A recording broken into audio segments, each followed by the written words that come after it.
Qanday ayolda bepushtlik kuzatiladi? Bepusht ayolni ongi ostida farzandni, homilani yo'q qilish programmasi ishlab turadi. Ongi ostini asosiy vazifasi bu dunyoga sog'lom va yashovchan avlodni dunyoga keltirish. Lekin ayolda homila bo'lmayapti yoki homila bo'lsa ham rivojlanmasdan nobud bo'lyapti degani, bu degani endi ayol kishida aynan homilani yo'q qiluvchi agressiya kuchli, g'azab kuchli degani.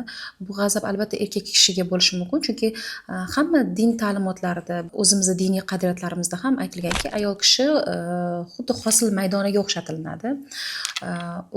Urug'ni endi erkak kishi ekadi. Agar yer yaxshi bo'lsa, hosil unumdor bo'ladi. Yer yaxshi bo'lmasa, unda hosilni yetishtirib bera olmaydi, qancha urug' zo'r bo'lsa hamda.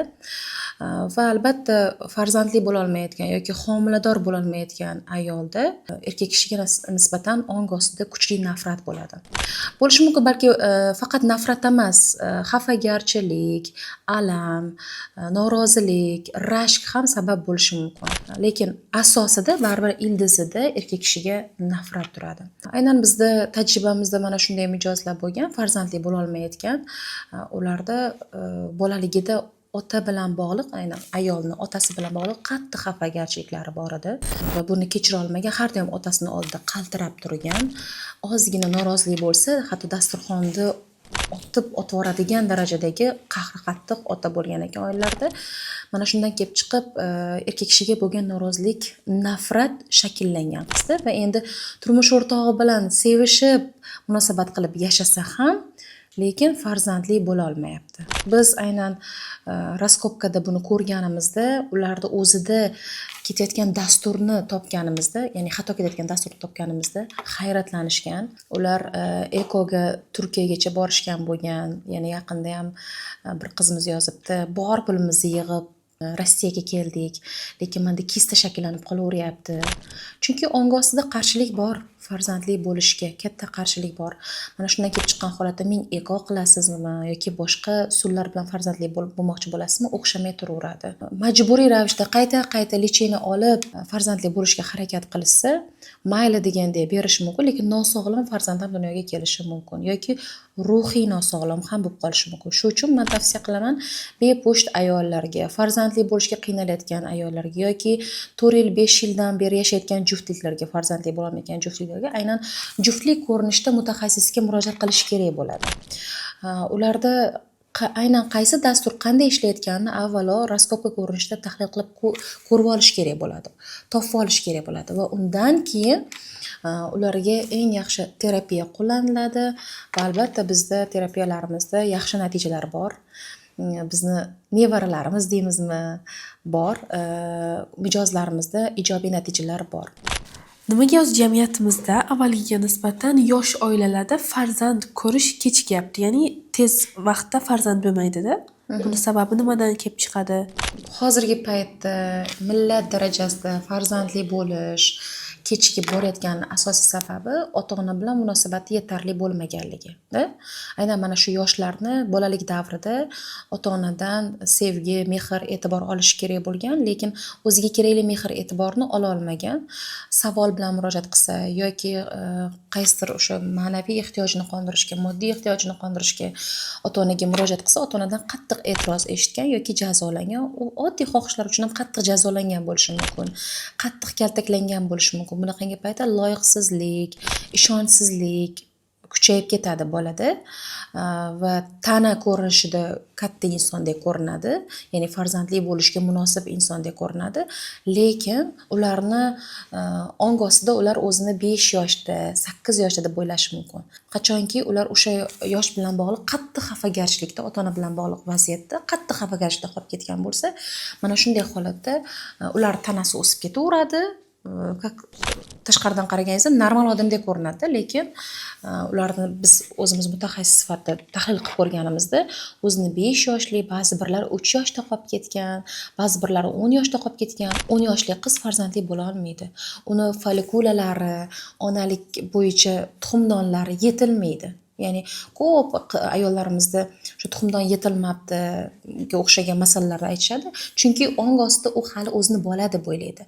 Ota-ona bilan bog'liq muammolar tufayli. Agar ota-ona bilan muammo bo'lmasa, ya'ni munosabat normada bo'lsa, bu norma ko'rishi juda ham ko'p insonlarda bo'lyapti. Farzandli bo'lishi, davomli farzandli bo'lishi. Farzandli bo'la olmaslik kuchlimi? Demak, ota-ona bilan muammo kuchli. Buni albatta avvalo mutaxassis bilan, psixolog bilan maslahatlashib, konsultatsiyalar qilib yoki eng keraklisi raskopka deyman bunaqa vaziyatda. Raskopka undan keyin terapiyalar olish kerak bo'ladi va o'shandan keyin harakat qilib ko'rish kerak farzandli bo'lishga. Chunki ong osti tozalamasdan turib ming farzandli bo'lishga harakat qilsa, baribir befoyda bo'lib qolaveradi. Ya'ni farzand kechikishida ayol tomonidan ko'rib chiqdik, erkakka ham bog'liqmi shu farzand kechikishi? Erkak ham kelib bir psixologga ishlashi kerakmi? Ishlash kerak. Aytdim-ku, juftliklar murojaat qilish kerak dedim-ku. Asosiy sabab o'zi bepushtlikda farzandli bo'la olmayotganda ayolda bo'ladi. Asosiy sabab chunki ta'sir doirasida ayol kishining ta'siri kuchliroqda munosabatlarda. Munosabatga ayol kishi javob beradi-ku. Hatto ayol kishi erkak kishini foizini kamaytira oladi. Ong ostidagi aynan noroziligi orqali. Hattoki bepusht qila oladi erini. Hattoki impotent qila oladi ayol kishi. Bilasizmi, qanchalik munosabatda ta'siri borda. Ayol o'zini ongini tozalamasa, ong ostini tozalamasa, ming bu yoqda tashqarida qilingan harakatlar ko'ramiz degandek turaveradi. Shuning uchun erkaklar tomonidan ham murojaat bo'ladi menga. Farzand bo'lishim kechikyapti, nima qilay deganda, ayolingizni olib keling deyman. Ayolingizdan gaplashib ko'rishim kerak deyman. Ayol dunyoqarashi kengaymaydigan bo'lsa, ayolni o'ziga munosabati, turmush o'rtog'iga munosabati o'zgarmaydigan bo'lsa, endi ikkita munosabatni birlashuvidan vujudga keladigan natija-ku. Endi natija har doim sevgi bilan bo'ladi-da. Farzandni ham sevib olish, bir-birini ham sevib olish bilan-da. Hamma sevgili munosabatdagilarda o'shandek deya olmaymiz-da. Nimadir ishlab turgan bo'ladi ong ostida. Mana bepushtlikdan tashqari yana bir muammo bor. Farzandli bo'ladi, ammo homila tashlash holati ko'p kuzatiladi. Homilani rivojlanmasligi bo'ladi. Bunga tashqi faktorlarda hozirgi paytda ekologiyani yomonlashuvi deyilyapti. Ayniqsa nimadan keyin, koronavirusdan keyin tana zaiflashdi, suyak yemirilishi, boshqa kasalliklar ham avj olib, yangi narsalar chiqyapti. Tashqi tomondan bu bo'lsa, birlamchi faktorlarda tashqi tomondagi kuzatilayotgan narsalar shu bo'lsa, ya'ni ekologiyani yomonlashuvi bo'lishi mumkin. O'sha aynan virusning kasalliklarni o'tkazganligi bo'lsa, ikkinchi tomondan baribir ong ostida programma bor degani, ya'ni qattiq qo'rquv bor ayol kishida. Farzandni dunyoga keltirishdan qattiq qo'rquv bor yoki erkak kishiga kuchli ishonchsizlik bo'lishi mumkin. Farzandimni boqa olmasa-chi yoki meni tashlab ketsa-chi degan kuchli qo'rquvlari bo'lsa, mana shunaqangi paytda homila rivojlanmaydi. Qaysidir joyda, endi ayniqsa homiladorlikda ayol kishi emotsional holatda bo'ladi-ku. Ozginagina bir sabab ham unga umuman boshqa ta'sir qilishi mumkin-da, yoki turmush o'rtog'i bilan bo'lgan qandaydir vaziyat ham unga kuchli nimadir ta'sir o'tkazishi mumkin-da, xulosa boshqacha ketib qolishi mumkin-da va o'sha joydan boshlab homila o'smaslikni boshlashi mumkin yoki turmush o'rtog'ini onasi, singillari, opa-singillari tomonidan bosim, tahdidga uchrashi mumkin, qo'rqitilishi mumkin. Mana shunaqangi holatlarda ham qattiq qo'rqqanidan homila tashlab yuborishi mumkin. O'zi nimanidir tashlab yuborish, nimanidir yo'q qilish qattiq qo'rquv ostida bo'ladi-da. Ayolda emotsional holati normada bo'lmaydi. Bunda albatta mutaxassis yordam kerak bo'ladi. O'zi homiladorlik vaqtida, tug'ruqdan keyin deymizmi, ayol kishi o'zi emotsionalniy pik holatda bo'ladi-da. Homiladorlik davrida, homiladorlikdan keyingi o'sha farzandi 1 yoshgacha bo'lgan paytda ayol kishiga juda katta ko'mak kerak bo'ladi. Turmush o'rtog'ining ota-onasi, yaqinlari tomonidan-da. Bizning mentalitetda qanaqa, bizda qanaqada munosabat? Xohlagancha-da, ya'ni ko'taradi, biz ko'targanmiz-ku, yo'q, ularni zamoni, davri boshqa edi. Hozirgi davr, zamon boshqacha. Hozirgi yoshlar rostdan ham bunaqangi qattiq munosabatni ko'tara olmaydi. Chunki ko'tarib kelgan, ko'tarib ong ostida o'sha destruktiv programmani yiqqanlar bundan buyoqqa ko'tara olmaydigan qilib o'tkazib qo'ygan. Shuning uchun emotsional bosimni hozirgi avlod ko'tarmaydi. Bundan buyoqdagi avlodga faqat ular shaxsiyatini hurmat qilib, ularning xohishini hurmat qilib munosabatda bo'lish kerak bo'ladi. ayol sifatida sizni qandaydir munosabatlar bo'yicha muammolar yoki homiladorlik bilan, bepushtlik bilan hozirgi yoritgan mavzuyimizdagidek muammolar kuzatilayotgan bo'lsa, bizda barakali ayol klubi bor, ayollar klubi bor. Mana shu klubda barcha ayollik savollaringizga, muammolaringizga yechim ola olasiz.